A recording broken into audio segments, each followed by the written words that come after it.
Well, as my old friend Swami Beyondananda says, there's an upwising going on in America. People are getting wiser, but more, and it's coming up, but more to the actual original word, uprising. John Nichols has written the book, How Wisconsin Renewed the Politics of Protest from Madison to Wall Street.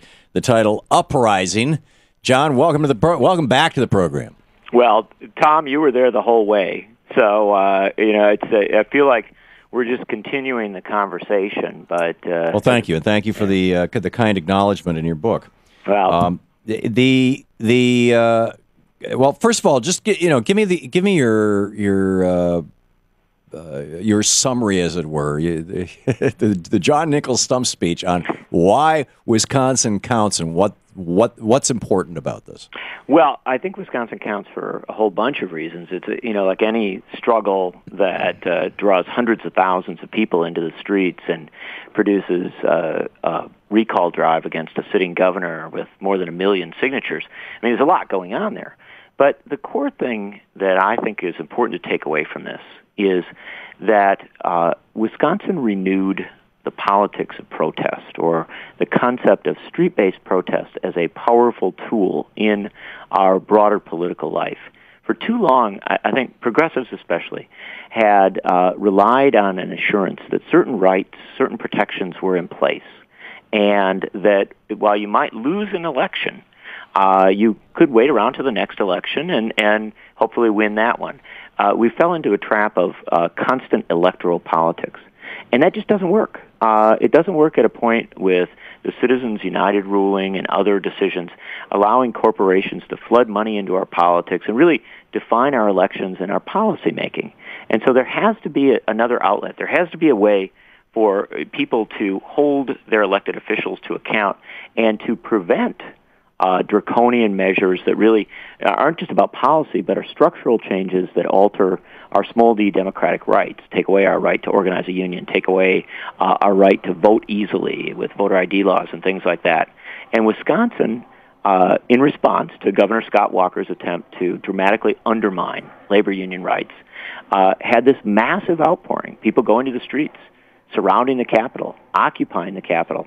And I think it was a renewing point for a very American principle, and that is the principle that while elections matter, elections are not the end of democracy. They're the start of democracy. It's on Election Day that we, the people, take up our greatest responsibility, which is to hold elected officials to account.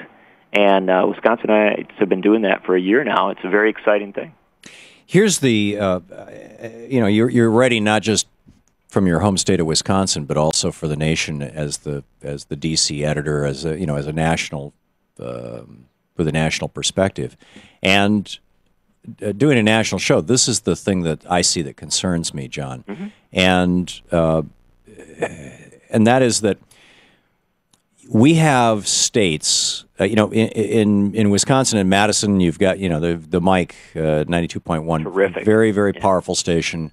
It's owned by Clear Channel, very very prominent, and then WORT, the community station in town there. There was an infrastructure for getting the word out, and then, as you point out in your media chapter in Uprising, in particular MSNBC, Ed Schultz and Rachel Maddow, and Amy Goodman from Democracy Now! With Free Speech TV was broadcasting live from there. So you had several media outlets that just kind of camped out in Wisconsin, and Ed in particular just pounded on this thing and forced it into the national dialogue.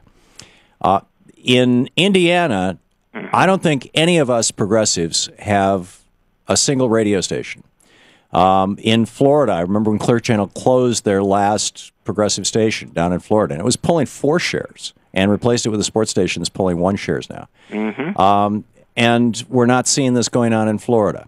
In Michigan, I'm on the air live on several stations in Michigan, but I don't think any of the other people that you talked about in your book are. And so there were a lot of protests early on, but then they kind of fizzled out. There was no national media support for them.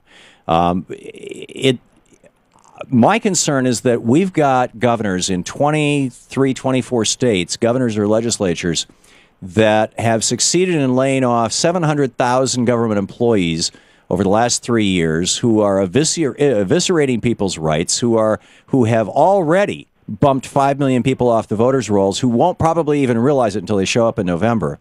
And while, it's really cool that there was this flurry of activity around Wisconsin, the rest of the country's going down the damn drain. Well, I'm going to agree with you on every point up to that last line.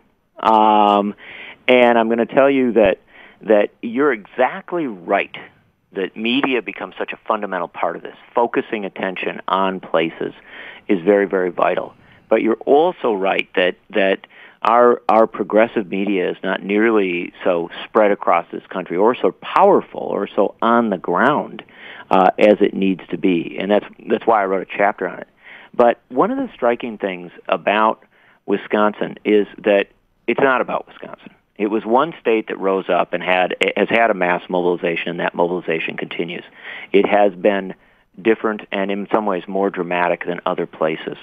But remember that the greatest victory of 2011 for labor and progressive movements actually came in Ohio, and inspired by the Wisconsin movement, when Governor Kasich in Ohio put down a militantly anti-labor law, much like Governor Walker. Senate Bill 5. Yes.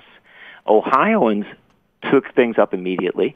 They started going to Columbus. Their numbers, not quite as big as Wisconsin, but very substantial. Those images from the Ohio protests in March were very striking. Right. And they turned right around, and just as Wisconsinites have taken the recall power, Ohioans have took the referendum power, forced a referendum that overturned their anti-labor law by a 61-39 vote. But at the same time in Michigan, Rick Snyder is literally saying to elected officials, going into Benton Harbor, Michigan, and saying, which is a largely African-American community. Right across the river is St. Joe, which is a largely white and more affluent community.